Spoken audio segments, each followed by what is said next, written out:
Hello बच्चों, विद्यापीठ tuition classes में आपका एक बार फिर से स्वागत है। लास्ट वीडियो में हम पढ़ के आए हैं इलेक्ट्रिक चार्ज और इस वीडियो में हम पढ़ेंगे कूलॉम्स लॉ के बारे में। तो इलेक्ट्रिक चार्ज कल आप लोगों ने डिस्कस किया था।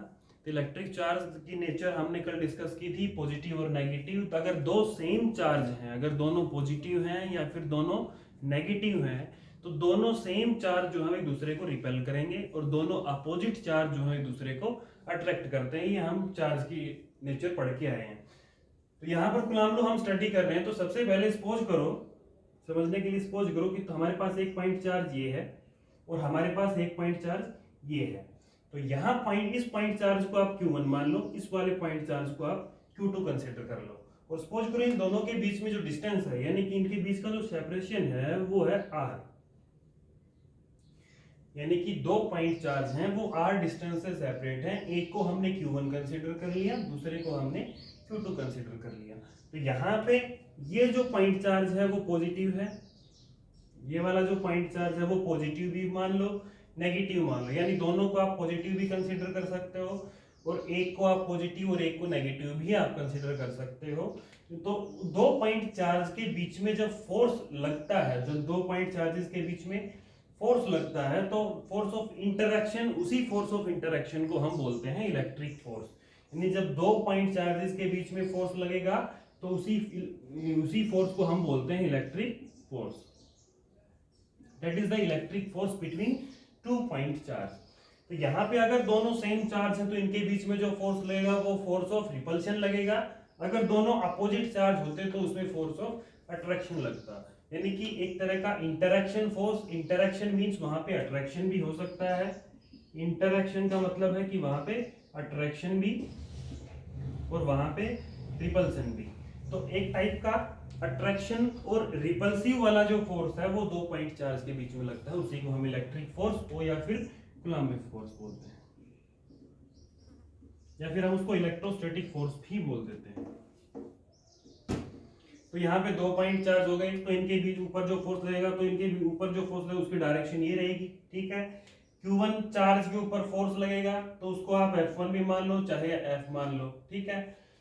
Q2 के ऊपर जो चार्ज है उसको आप F2 मान लो। इस पे जो चार्ज लग रहा है F2 और इस पे जो चार्ज लग रहा है F1, इस पे जो फोर्स लग रहा है, सॉरी, इस पे जो फोर्स लग रहा है वो F1। तो F1 और F2 का जो मैग्नीट्यूड होगा वो बराबर होगा, यानी कि F1 और F2 का मैग्नीट्यूड बराबर होगा। देन लगने वाला जो फोर्स है उसका मैग्नीट्यूड बराबर होगा। तो हम उसको F कंसीडर करके चलते हैं।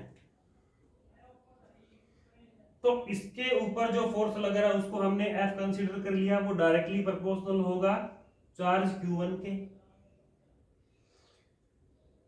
दूसरे चार्ज पे जो फोर्स लग रहा है उसको हम कंसीडर कर ले, वो डायरेक्टली प्रोपोर्शनल होगा चार्ज Q2 के।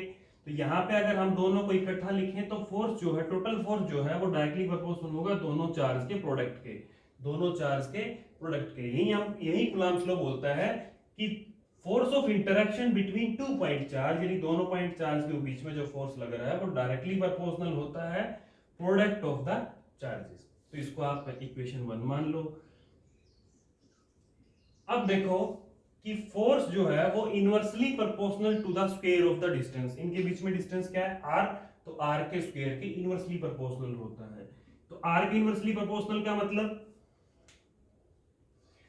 r जितनी आप बढ़ाओगे तो वहां पे फोर्स भी उतना ही डिक्रीज होता जाएगा। r को अगर आप बढ़ा दोगे तो दोनों पॉइंट चार्ज डिस्टेंस पे हो जाएंगे, ज्यादा डिस्टेंस पे हो गए तो इनके बीच में जो फोर्स होगा वो इंटरेक्शन वाला जो फोर्स होगा वो डिक्रीज हो जाएगा।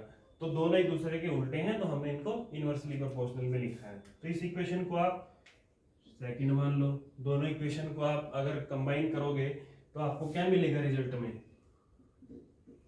F is directly proportional to the Q1 and Q2 and inversely proportional to the distance का square। यानी कि आपके पास फोर्स जो मिलेगा वो ये मिलेगा कि फोर्स जो है वो डायरेक्टली प्रोपोर्शनल होगा चार्ज के प्रोडक्ट के और इनवर्सली प्रोपोर्शनल होगा डिस्टेंस के स्क्वायर के। तो यहाँ पे डायरेक्टली प्रोपोर्शनल को हटाने के लिए हम एक कांस्टेंट का यूज करेंगे। यहाँ पे डायरेक्टली प्रोपोर्शनल को हटाने के लिए कांस्टेंट का यूज करेंगे, और कांस्टेंट जो है यहाँ पे डायरेक्टली प्रोपोर्शनल को हटाने के लिए हमने कांस्टेंट का यूज किया और कांस्टेंट है k। तो k कांस्टेंट का हम यूज कर रहे हैं, तो बाकी का Q1 Q2 upon r square same रहेगा। ठीक है। के यहाँ पे क्या है, कांस्टेंट, के यहाँ पे क्या है, कांस्टेंट ऑफ प्रोपोर्शनलिटी बोल दो, चाहे इलेक्ट्रोस्टैटिक कांस्टेंट भी बोल सकते हो, चाहे इलेक्ट्रोस्टैटिक कांस्टेंट भी बोल सकते हो। तो के की जो वैल्यू यहाँ पर होती है वो होती है 1/4 पाई एप्सिलॉन नॉट। इसको आप ध्यान रखना, के की जो वैल्यू होती है वो होती है 4 पाई एप्सिलॉन नॉट, के इसके बराबर होता है 1/4 पाई एप्सिलॉन नॉट। यहाँ जो एप्सिलॉन नॉट जो है, एप्सिलॉन नॉट जो है वो होती है इलेक्ट्रिक एब्सोल्यूट, एप्सिलॉन नॉट जो यहाँ पर है वो होती है absolute permittivity in free space. यहाँ पे नोट का यूज कर रहे हैं तो मतलब वहां फ्री स्पेस में है, तो absolute permittivity in free space. इसकी जो वैल्यू होती है वो होती है 8 पॉइंट, एप्सिलॉन नॉट की जो वैल्यू होती है वो होती है 8.87 इंटू 10 की power 12 coulomb square newton inverse metre inverse square.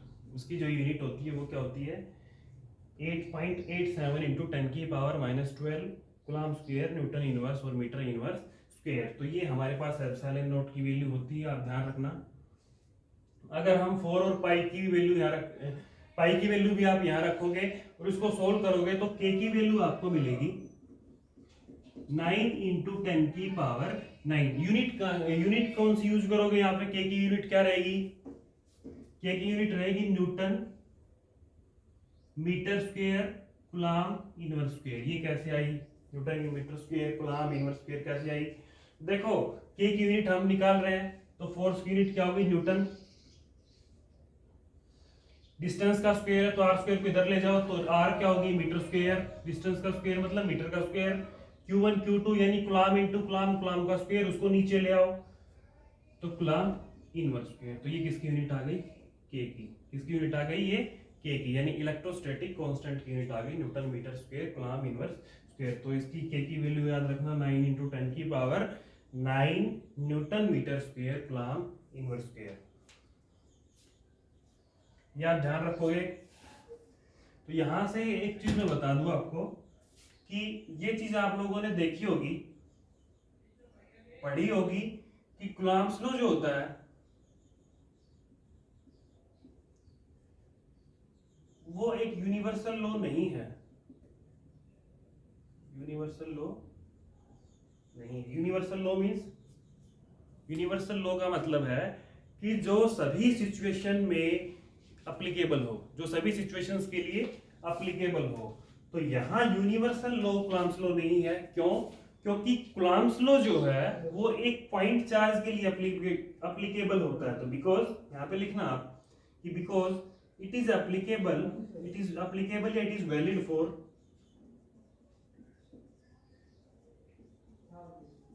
Only ए पॉइंट चार्ज, यानी कि कूलम्ब लॉ जो है ना वो खाली पॉइंट चार्ज के लिए ही अप्लीकेबल होता है, जबकि सभी प्रकार के जो चार्ज डिस्ट्रीब्यूशन है उनके लिए कूलम्ब लॉ यूज नहीं होता। तो हर एक सिचुएशन में कूलम्ब लॉ काम नहीं करता है, तो केवल एक सिचुएशन में काम करेगा, पॉइंट चार्ज की सिचुएशन में। अगर ऑल चार्ज डिस्ट्रीब्यूशन की बात करें तो वहां पे जो चार्ज है वो कूलम्ब लॉ जो है वो अप्लीकेबल नहीं होगा। Coulomb law is applicable only for point charge, not for all charge distribution, not for all charge distribution, सभी चार्ज डिस्ट्रीब्यूशन के लिए नहीं है। तो इस सिचुएशन का मतलब हुआ कि कूलम्ब लॉ जो है वो केवल एक सर्टेन सिचुएशन में ही वैलिड हो सकता है, तो इसलिए ये यूनिवर्सल लॉ नहीं है, बिकॉज यूनिवर्सल लॉ हर एक सिचुएशन में वैलिड होता है। ठीक है, तो इस चीज को आप नोट रखना।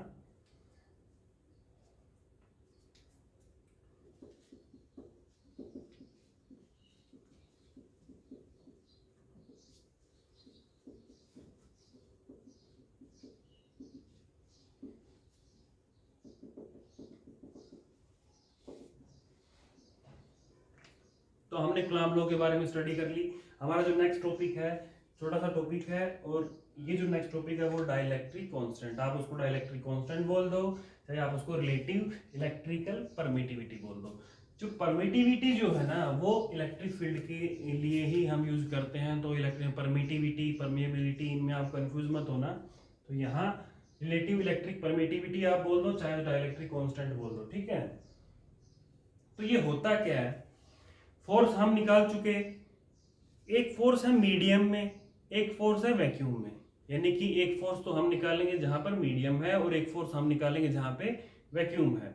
तो अगर वैक्यूम का और मीडियम का हम रेशियो निकालें, अगर वैक्यूम का और मीडियम का हम रेशियो करें तो हमारे पास डाइलेक्ट्रिक कांस्टेंट मिल जाएगा। तो फोर्स निकालेंगे, सबसे पहले मीडियम के लिए आप फोर्स फाइंड आउट करो, मीडियम के लिए फोर्स फाइंड आउट करें तो एफ एम यूज कर दे मीडियम के लिए, तो कूलम्ब लॉ क्या होता है मीडियम के लिए, coulomb law Q1 Q2 upon R square. ठीक है, तो यहां जो एप्सिलॉन जो यूज किया है वो मीडियम के लिए है, अगर एप्सिलॉन नोट यूज करते हैं तो वो फ्री स्पेस के लिए यानी वैक्यूम के लिए यूज कर ले। तो यहाँ वैक्यूम के लिए या फिर फ्री स्पेस के लिए फोर्स क्या हो गया, एफ नोट मान ले 1/4 pi epsilon note Q1 Q2 upon R square, Q1 Q2 upon R square. तो इस इक्वेशन को फर्स्ट मान लो, इस इक्वेशन को सेकंड मान लो। तो रेशियो करो from equation first and second, ratio करो किस किस का, वैक्यूम में जो फोर्स है अपॉन मीडियम में जो फोर्स है। वैक्यूम का जो फोर्स है 1/4 pi epsilon note, Q1 Q2 दोनों में सेम है, 1/4 पाई Q1 Q2 upon R square, Q1 Q2 upon R square same है, तो सेम है तो डिवाइड करेंगे तो कैंसिल आउट, इसमें खाली एप्सिलॉन और एप्सिलॉन नोट की ही टर्म बचेगी। तो यहाँ पे F नोट अपन F करेंगे तो हमारे पास यहाँ पे बच गया एप्सिलॉन अपॉन एप्सिलॉन नोट। तो यहाँ electrical permittivity in medium upon electrical permittivity in vacuum, दोनों का जो रेशियो होता है वही हमारे पास होती है रिलेटिव इलेक्ट्रिकल परमिटिविटी। वही क्या होती है, रिलेटिव इलेक्ट्रिकल परमिटिविटी। और इस रिलेटिव इलेक्ट्रिकल परमिटिविटी को हम लिख सकते हैं K से, जिसको हम बोलते हैं डाइलेक्ट्रिक कांस्टेंट। इसी को हम क्या बोलते हैं भाई, डाइलेक्ट्रिक कांस्टेंट। तो डाइलेक्ट्रिक कांस्टेंट होता है ratio of electrical permittivity, ratio of electrical permittivity in medium and electrical permittivity in vacuum. तो यहाँ पे इलेक्ट्रिकल परमिटिविटी इन मीडियम और इलेक्ट्रिकल परमिटिविटी इन वैक्यूम हमारे पास आ गई डाइलेक्ट्रिक कांस्टेंट के इक्वल। तो ये जो था हमारे पास वो था डाइलेक्ट्रिक कांस्टेंट।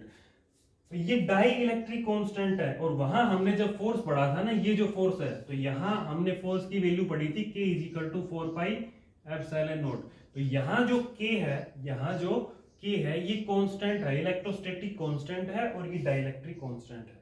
ठीक है, तो इनमें फर्क है, समझ गए। ये जो K हमने पढ़ा था 1/4 पाई एप्सिलॉन नोट के बराबर था, कूलम्ब लॉ में जो पढ़ा था, इसकी वैल्यू 1 कब होगी, फ्री स्पेस में, जब चार्ज कहाँ रखे हो, फ्री स्पेस में।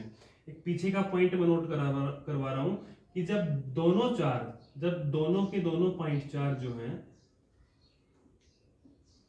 अगर फ्री स्पेस में हो या फिर एयर में हो या फिर वैक्यूम में हो, तो वहां K की वैल्यू हम क्या लिखेंगे, 1। वहां पे K की जो वैल्यू रहेगी वो क्या रहेगी, 1। नहीं तो अदरवाइज K की वैल्यू हम क्या यूज करेंगे, 1/4 पाई एप्सिलॉन नोट। ठीक है, ये हमारा जो टॉपिक था वो था डाइलेक्ट्रिक कांस्टेंट का, ठीक है। एयर और वैक्यूम के लिए डाइलेक्ट्रिक कांस्टेंट की बात करें, एयर या वैक्यूम के लिए डाइलेक्ट्रिक कांस्टेंट की बात करें तो वो होता है 1। एयर और वैक्यूम के लिए डाइलेक्ट्रिक कांस्टेंट की वैल्यू जो होती है वो होती है 1। ठीक है बच्चों, इतना तुम याद रखो। हमने आज 2 टॉपिक कवर किए, कूलम्ब लॉ और डाइलेक्ट्रिक कांस्टेंट। नेक्स्ट वीडियो में हम कूलम्ब लॉ पढ़ेंगे वेक्टर फॉर्म में, उसके बाद सुपरपोजिशन प्रिंसिपल है, हम कंटिन्यू डिस्कस करते जाएंगे इस टॉपिक वाइज। तो आज के लिए बस इस वीडियो में इतना ही, बाकी का हम नेक्स्ट वीडियो में पढ़ेंगे। ठीक है।